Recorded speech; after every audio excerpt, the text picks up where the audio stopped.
सत्ताधाऱ्याचं मी मागे सुद्धा आपल्याला सांगितलं होतं की गाव आहे मामाचं, कोणी नाही कामाचं. पण सत्तेमध्ये ज्या ठिकाणी मेन हिस्सेकारी बसलेले आहेत आणि त्यांना कल्याणपूर्वाचा विकास करायचा नाही, 25-15चा निधी येतो त्याच्यामध्ये अडचणी केल्या जातात, 30-54चा निधी येतो त्याच्यामध्ये अडचणी केल्या जातात, MSRDCच्या याच्यामधून अडचणी निर्माण होतात.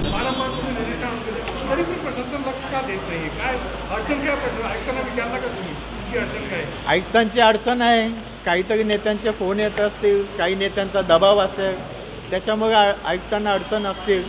आणि पण माझं काम आहे मागणी करायचं, मी वारंवार मागणी करत राहतो आणि करत राहणार पुढे सुद्धा, कारण जनतेने ज्या विश्वासाने निवडून दिलेलं आहे त्यांची कामं झाली पाहिजे.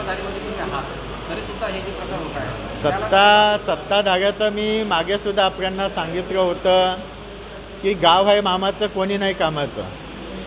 आज सत्ता आहे, पण सत्तेमध्ये ज्या ठिकाणी मेन हिस्सेकारी बसलेले आहेत आणि त्यांना कल्याणपूर्वाचा विकास करायचा नाही, त्याच्यामुळे कल्याणपूर्वच्या विकासाच्याबद्दल आपण जर बघितलं असेल तर 2018-19मध्ये जो माझा निधी आला होता, 129 कोटी रुपयाचा निधी अडवला गेला होता. आपल्याला माहिती आहे कोणाकडे फायदे असतील, कोणाकडे काय असेल, या अडचणी आहेतच, आपल्याला माहिती आहेत. सत्ताधाऱ्यांचं जर मनात असतं तर आपण जर बघितलं तर राज्य शासनाचा निधी 25-15चा निधी येतो,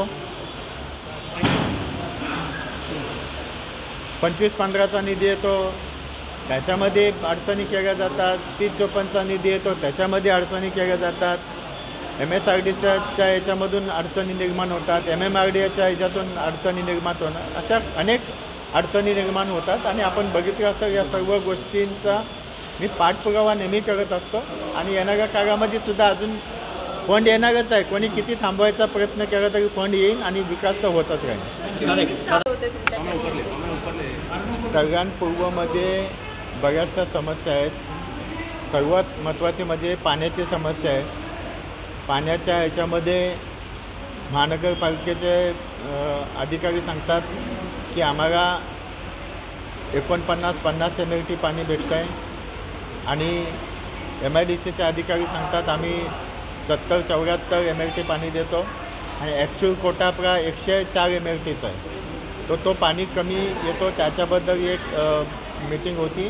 त्याच्यानंतर जे रस्त्यांची दुरावस्था आहे, मरंगड रस्ता असेल किंवा अंतर्गत रस्ते आहेत, ते रस्ते स्वच्छ करणं आणि सिलकोट करणं, खड्डे वगैरे भरणं, याच्यावरती त्यासाठी एक विषय होता. त्याच्यानंतर ज्या रिझर्वेशनच्या जागा आहेत, ज्या गार्डन, मैदान आणि इतर जे रिझर्वेशन आहेत, हॉस्पिटलचं रिझर्वेशन आहेत, त्या जागा मागच्या वर्षानुवर्ष जागे.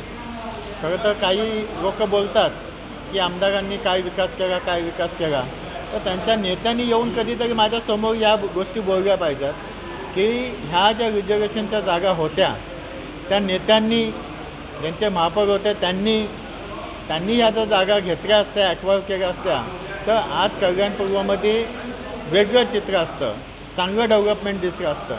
पण हे डेव्हलपमेंट का दिसत नाही, तर ह्या ज्या जागांवरती अनधिकृत बांधकामं झालेली आहेत, या जागा ताब्यात घेतल्या नाहीत, या सर्व अडचणी आहेत. त्याच्यानंतर दादासाहेब गायकवाड क्रीडांगण आहे, त्याच्यामध्ये जी गॅलरी बनली होती त्याचा टेंडर ज्या कंपनीला दिला होता, खरं तर अर्धवट काम केलं, पैसे पूर्ण दिले, त्याच्यावरती काही कारवाई झाली नाही. अशा अनेक गोष्टींसाठी आज आयुक्तांसोबत मीटिंग होती आणि हे वारंवार मी पत्रव्यवहार करत असतो. कल्याण डोंबिवली महानगरपालिकेमध्ये आपण जर बघाल तर होर्डिंग, ज्या अनधिकृत होर्डिंग आहेत त्या विषयाचा टॅक्स किती लोक भरतात त्याची माहिती जवळजवळ मी 2 महिने झाले पत्र देऊन. त्याच्यामध्ये मला असं माहिती पडलेलं आहे का जवळजवळ महिन्याला 30 ते 40 लाख रुपये महिन्याला महानगरपालिकेचा टॅक्स बुडतो आहे त्या होर्डिंगच्या माध्यमातून. अशा अनेक काही गोष्टी आहेत. कचऱ्याच्या समस्या आहेत, कचऱ्याचे टेंडर दिले आहेत, ज्यांनी टेंडर घेतले आहेत ते कचरा उचलत नाही आणि टेंडर किती करोडचे आहेत आपल्याला सर्वांना माहिती आहे, किती कोटीचे टेंडर दिलेले आहेत. ह्याच्यामध्ये सर्वसामान्य जनतेचा पैसा वाया जातो आणि त्यासाठी आजची मीटिंग होती आणि आयुक्तांना त्याच्याबद्दल पत्रव्यवहार केला.